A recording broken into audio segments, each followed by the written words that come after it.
So దాని తర్వాత fashion designing వైపు వచ్చేసారు. ఆల్మోస్ట్ 50+ సినిమాలు చేశారు. అందులో అల్లు అర్జున్ గారు లాంటి స్టార్స్తో సినిమాలు చేస్తున్నారు. దాన్ని కూడా ఎందుకు ఒక రేంజ్కి తీసుకెళ్ళిపోయారు మీరు? లేదు, నా డిజైనింగ్లో నేను బాగా ఉండే పీక్. నేను కాలేజ్లోనే స్టార్ట్ చేశాను. నేను కాలేజ్ చదువుతూ 5-6 సినిమాలు నా చేతిలో ఉంటాయండి. అంతకన్నా పీక్ ఏం వెళ్తామండి. నేను కాలేజ్ చదువుకుంటూ 5-6 సినిమాలు చేసేదాన్ని. అంటే మేబీ పబ్లిసిటీ నేను ఎప్పుడు చేయలేదు. ఇప్పుడు నేను ఇప్పుడు ఉంది ఇన్స్టా, ఫేస్బుక్. అప్పుడు కూడా ఫేస్బుక్ ఉంది. నేను పొద్దున్న లేగాలి ఫోటో పెట్టాలనేది నాకు ఉండదు. ఈ రోజుకి ఉండదు. మీరు నా ఇన్స్టా చూడండి, ఫేస్బుక్ చూడండి, ప్రతి డే నేను ఏదో వాంటెడ్లీ పెట్టాలనేది నాది ఉండదు. నాకు అసలు మైండ్ ఉండదు, నేను పెట్టను కూడా. అది మనం ఇప్పుడు ఏది రియాలిటీ ఉంది, ఏది నిజం ఉంది, దాన్ని ఆ మూమెంట్ నేను చేసుకుంటా. ఎప్పుడైనా సరే ఇన్స్టా ప్రతి ఒక్కళ్ళు ప్రతి డే ఒక పిక్ పోస్ట్ చేస్తారు. మీరు ఎప్పుడైనా అబ్జర్వ్ చేయండి. అదేదైనా ఉంటే నేను చేస్తాను, ఒక్కొక్కసారి ఉన్నా కూడా చేయను. అంటే అలాని నెగిటివ్ కింద నేను చెప్పను. ఐఎమ్ నాట్ అంత ఇంట్రెస్ట్ ఉండదు, దాని అంత పబ్లిసిటీ చేయాలని నాకు అనిపించదు, అంతే.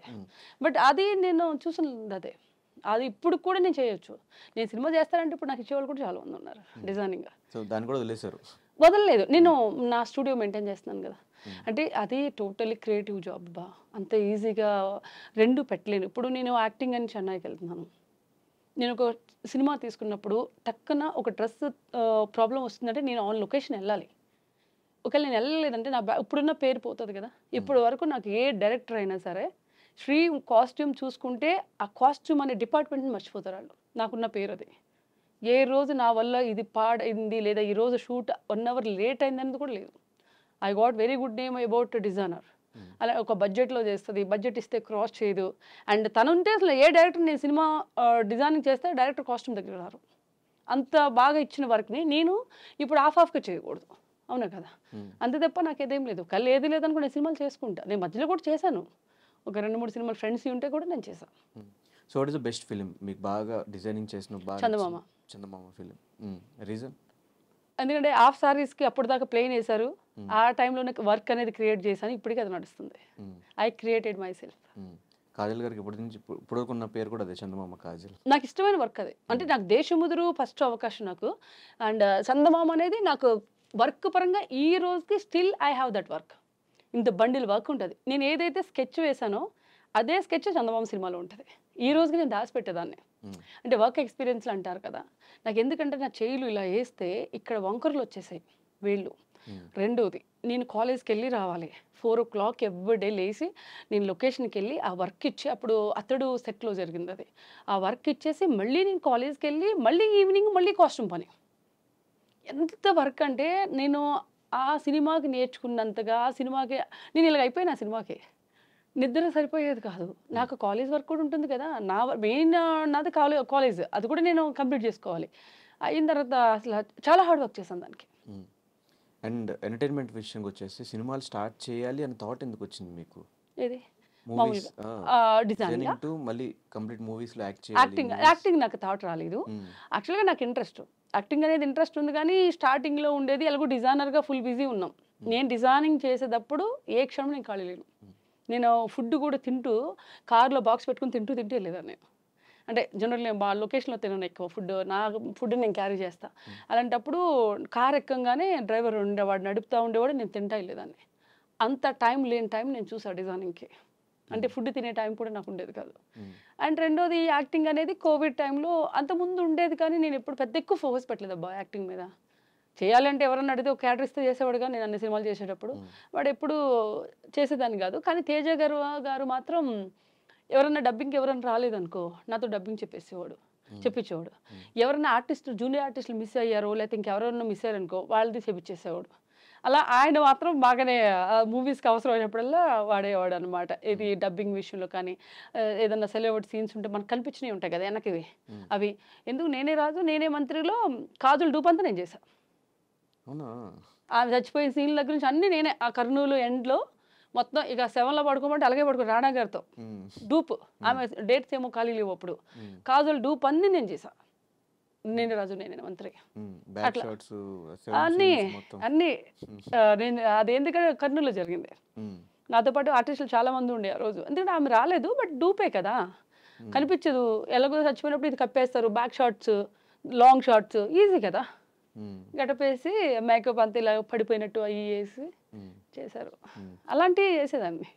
అండ్ కంప్లీట్ ఫస్ట్ ఫిల్మ్ అంటే నేకడే కదా? కంప్లీట్ అంటే నేను అంతకుముందు ఒక సినిమా చేశాను అబ్బా, అదే డిజైనర్గా వలయం అని చెప్పి ఒక సినిమా చేశా. అందులో హీరోయిన్కి ఫ్రంట్ క్యారెక్టర్, అది మా స్టూడియోలోనే చేశారు షూట్. ఆ రోజు అమ్మాయి ఎవరో మిస్ అయింది, నన్ను పెట్టేశారు. అది కూడా కీ క్యారెక్టర్, సినిమా థియేటర్కి వెళ్ళదు. అందులో చాలా మంది కూడా అది కూడా చూసి అడిగారు, నువ్వు అందులో చేసావు కదా అని. అంటే ఒక ఆర్టిస్ట్ మిస్ అయితే నేను చేయాల్సి వచ్చింది. కానీ ఇంట్రెస్ట్ తో ఫస్ట్ సినిమా అంటే అదే. కానీ ఎందుకు ఆ సబ్జెక్ట్ చూస్ చేసుకోవాల్సి వచ్చింది? ఇప్పటికి చేసినందుకు రిగ్రెట్ ఫీల్ అవుతున్నారా? ఓకే చేసినందుకు హ్యాపీగానే? లేదు, నాకు రిగ్రెట్ ఉండదు. నేను తెలిసే చేస్తాను. వితౌట్ మై కన్సర్న్ నేను ఏది చేయను కదా. నాకు కాన్సెన్స్లో అంటే ఒక మతి కరెక్ట్గా ఉండే చేస్తాను కదా. అంటే బట్ ఒక ఇంట్రెస్ట్ వచ్చేస్తుంది కదా సినిమా చేయాలి అన్నప్పుడు. ఆర్జీవి గారు లాంటి డైరెక్టర్స్ లేదు లేదు, అది ఎలా అంటే నాకు ఫస్ట్ ఆఫ్ ఆల్ ఆర్జీవి గారితోనే సినిమా చేయాలని, కానీ ఇది కానీ నాకు ఎప్పుడు నాకు ఇంట్రెస్ట్ లేదు. దట్ మీన్స్ అలాగే నేను నెగిటివ్ కాదు ఆయనకి. అందరూ నేను అప్పుడు దాకా ఒక డిజైనర్ దానిలోనే ఉన్నాను. నేను యాక్టివ్ మైండ్లో నేను లేను. నన్ను ఆ మూవీ అప్పుడు పిలిచినప్పుడు కూడా కోవిడ్ లాక్డౌన్లో ఉన్నాం మనం. బయటకు వస్తే చాలు అనే మైండ్ సెట్లో ఉన్నాం. బికాజ్ ఆ సినిమాకి కూడా నేను చెప్తున్నా, వెరీ బ్యాడ్ మైండ్ సెట్లో ఉన్నాం అందరం, రైట్? డిప్రెషన్ అప్పటికే 1 year దాటేసింది మనం లోపల ఉండి. అయిన తర్వాత నాకు పిలిచారు, అలాగే సినిమా ఉంది ఆర్జీవి గారిది, మీరు రావాలండి అంటే నేను ఏమనుకుంటా, డిజైనింగ్ అనుకుంటానా, యాక్టింగ్ అనుకుంటానా? డిజైనింగ్ ఆబ్వియస్లీ అలాగే వెళ్ళిన తర్వాత ఆయన నాకు ఎవరైనా సినిమా నేరేట్ చేస్తారు. ఎనీ టెక్నీషియన్కి ముందు మేజర్ టెక్నీషియన్స్కి సినిమా నేరేట్ చేస్తారు. చేసిన తర్వాత నువ్వు యాక్ట్ చేయాలి ఇందులో అన్నారు. 10 నిమిషాలే చెప్పారు నాకు, నువ్వు యాక్ట్ చేయాలి, చేస్తావా అన్నారు. చేస్తా సార్, ఏదైతే ఏముంది అన్న. ఇలాగే అన్నా నేను, ఏదైతే ఏముంది చేస్తా సార్ అన్న. అంత డీటెయిలింగ్ అంటే కూడా మనకేం లేదు, చేస్తాను, రేపు వెళ్ళిపోదామా షూట్కి అంటే ఎల్లుండి వెళ్దాం సార్ అన్న. అంతే, అసలు స్క్రిప్ట్ గానీ ఏం లేదు, ఏం లేదు అంతే. అదే జరిగింది. ఏం లేక స్టార్టింగ్ పిలిచినప్పుడు బోల్డ్ సీన్స్ చేయాలి అన్నప్పుడు మీకేమి అంటే నాకు ఆయన ఏం చెప్పారంటే, బోల్డ్ అన్నప్పుడు నాకేమంటే నువ్వు యూ కెన్ బేర్ అంటే, ఆయన కబడ్డీ అన్ని చూసారుగా, నువ్వు షార్ట్లు వేసుకుంటావు కదా, అలాగే షార్ట్ వేసుకో, నీకు ఎక్కడైనా అన్కంఫర్టబుల్గా ఉంటే నాకు చెప్పు అన్నారు. నేను ఆయన ఇచ్చారు షార్ట్ వేసుకొని, నేను అంటే సారీసే ఎక్కువ ఉంటాయి బట్ కొన్ని సీన్స్ ఏమైనా ఉన్నప్పుడు షార్ట్ ఉంటుంది, షార్ట్ వేసుకో అని అన్నారు. నేను షార్ట్ వేసుకుని చేశాను. అండ్ క్లీవేజ్ అదంతా అన్నప్పుడు ఎక్కడ మీరు నో చెప్పడం కానీ అవసరం అంటే, ఇప్పుడు ఆయన కెమెరా ఇప్పుడు ఇక్కడ పెట్టాడు, ఇప్పుడు నన్ను ఏ యాంగిల్లో తీస్తుండే నాకు తెలియదుగా. ఓకే ఓకే, షూట్ ఎలా జరుగుతుందో తెలియదు, ఆయన ఏం చెప్తారు.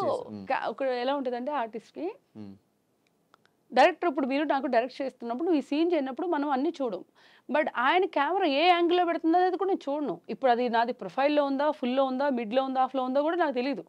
కెమెరా పెట్టుకుంటే నేను మీతో మాట్లాడుతున్నాను, లైక్ దట్. అది మనం వన్స్ ఆ మూవీ ఒకటి నేను కమిట్ అయ్యి నేను చేస్తానప్పుడు మన దేనిలోనూ కెలగకూడదు. నువ్వు ఈ కెమెరా ఇలా ఎందుకు పెట్టావు, నువ్వు అలా పెట్టావు. అండ్ రెండోది, నేను ఎప్పుడూ అసలు చూడలేదు అది. నాకు అది అయిపోయిన తర్వాత ఒకసారి నాకు చూపించారు, అప్పుడు నేను అనుకున్నాను, ఎన్ని తీసారా అనుకున్నాను నేను. అంటే దట్ మీన్స్ ఎందుకంటే నేను పడుకున్నాను, ఇలా ఉన్నాను, కెమెరా తీసుకొచ్చి ఇక్కడ ఇలా పెట్టినప్పుడు నాకు ఏం తెలుస్తుంది అది అలా ఎందుకంటే ఇప్పుడు నేను అది బ్లేమ్ చేయడానికి కూడా నేను అన్నాను. నా నేను మైండ్ బాగునే ఉండే నేను చేశాను అంటప్పుడు బ్లేమ్ చేయకూడదు. బట్ ఫ్యామిలీ రిస్ట్రిక్షన్స్ అవంతా ఏం లేవా? నాకు అప్పుడు అసలు తెలియదు కదా. తర్వాత ఏం లేదు, నేను చేశాను అది. తర్వాత మా ఫాదర్ చూడలేదు, మా మదర్ని చూడమన్నా, నేను కూడా చూడలేదు. ఎందుకంటే నేను ఎక్కడప్పుడు ఇంటర్వ్యూలో ఉన్నా రిలీజ్ అయినప్పుడు. ఫిల్మ్ మీరు చూడలేదు? నేను చూడలే, మా అమ్మ చూసింది. ఆమెను అడిగా ఎలా ఉంది మా అన్న, అంతేం లేదు మా, ఇప్పుడు ఎన్ని సినిమాలు చూడట్లేదు అలాగా అన్నారు. అంతే, ఇంకా నేనేం మాట్లాడలే. దాని మీద డిస్కషన్ కూడా లేదు ఇంకా. అది అయిపోయింది. దాని తర్వాత ఏదో నా ఇంటర్వ్యూలో నా పనిలో నేను ఉన్నాను. ఆ తర్వాత ఇంకొక 2 సినిమాలు చేశాను. ఆర్పి గారితో ఒకటి చేశాను, it's a family story, thriller kind of. ఇంకోటి సైకో థ్రిల్లర్ చేశాను, అంతే. అలా ఇంకేం లేదు దాని మీద. ఎప్పుడు ఇంట్లో అంత డిస్కషన్ ఉండదు. అండ్ దాని తర్వాత వచ్చిన బిగ్ బాస్ ఆపర్చునిటీ కూడా ఆర్జీవి గారి వల్ల వచ్చింది అని ఒక రూమర్ ఉంది. ఆర్జీవి గారి వల్ల. ఇప్పుడు ఒక కంటెంట్, ఒక తెలిసిన ఫేమ్ ఉన్న అమ్మాయో లేదా ఏ విధంగా పాపులర్ అయిన అమ్మాయి కావాలి కదా. అలా అయినప్పుడు నాకేమి ఆర్జీవి గారి వల్ల వచ్చింది అలా ఏం లేదండి.